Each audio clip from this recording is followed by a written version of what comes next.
All right, hello everyone.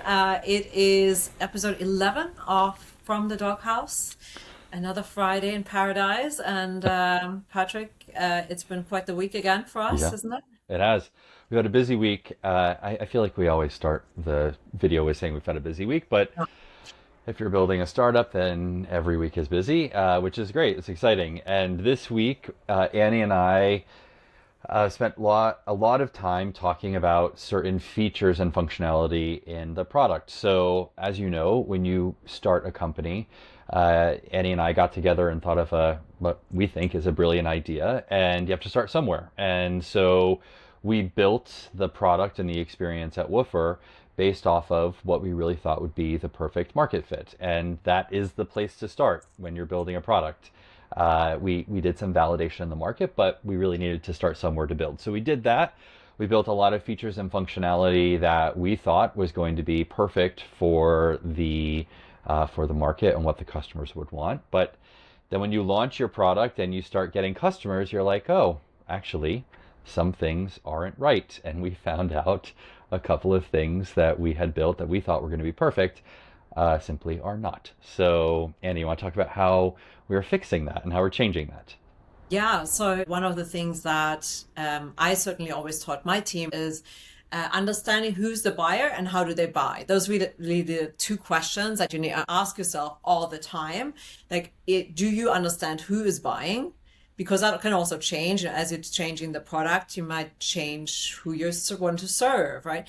And then also, how do they actually want to make a purchase? And again, these are assumptions, and you assume some often things based on your own behavior, right? Mm-hmm. Like, what do you do? And then, especially when you're building something that's solving a problem that you actually had. So we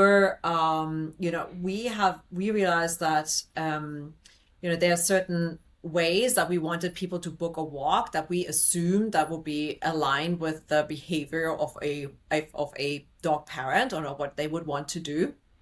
And what we're noticing is like, no, actually, people don't want that.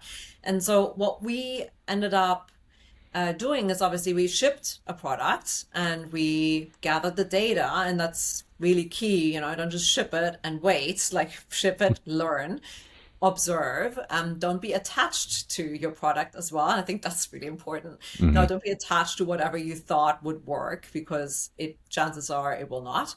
And then go and think about, okay, how can I come up with a different hypothesis and a different idea of how I think it might have to work.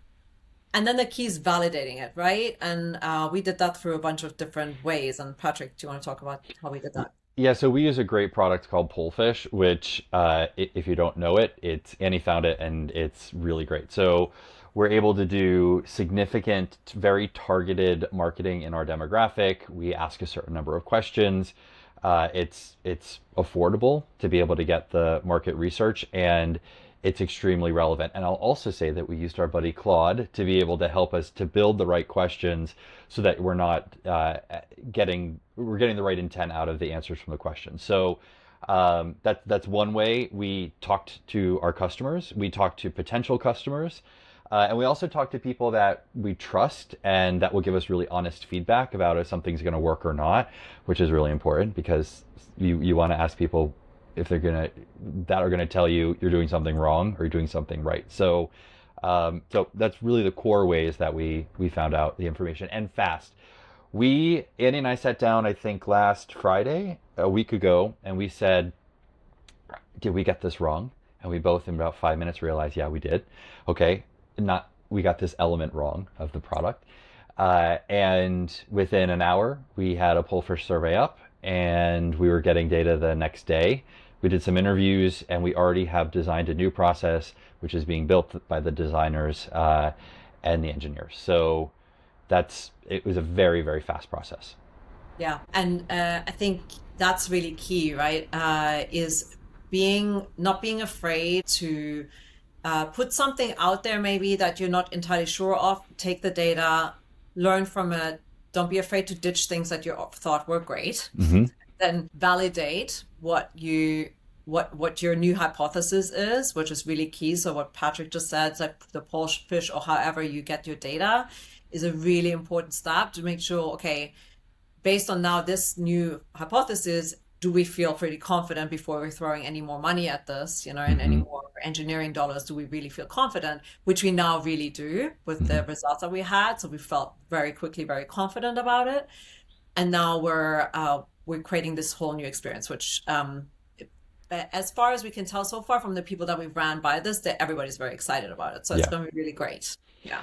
And the great thing about it is to think of things in pieces, because really 80% of the process that we had built was great. It's really Mhm. resonating with the customers. People love it. It's unique, it's different, and there was this 20% that was this barrier, and we just really had to look at that 20% and say, okay, we really need to specifically change this 20% so that the 80% continues to work. So looking at not just your entire flow, but really looking at specific elements of your flow, and then tweaking or fixing what needs to be fixed. Because, like I said, 80% of what is there is working great, but the 20% is what was a hesitation point. So it was good. Yeah, It was a this good really question. feels like the big unlock for us. Yes. I'm actually very excited, and I think we talked about this for a few weeks. Where like I'm sure there's some unlock that we haven't discovered yet Hmm. that would, just give us a whole other level of success than what we've already been enjoying. Yeah.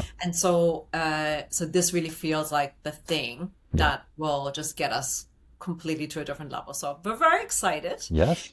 It's been a very big week, as we said. Hopefully, this is helpful to you. See how you can maybe apply this learning if you don't yet. And if you think you are, ask yourself if you really are, because we thought we did and we Yeah. did not. Yes. So, it's always good to question yourself Very sometimes. good. Very good. And with that, I think we're done with episode 11. It was wonderful as always, and we'll look forward to another week next week. All Until right. then, see you See you soon. later.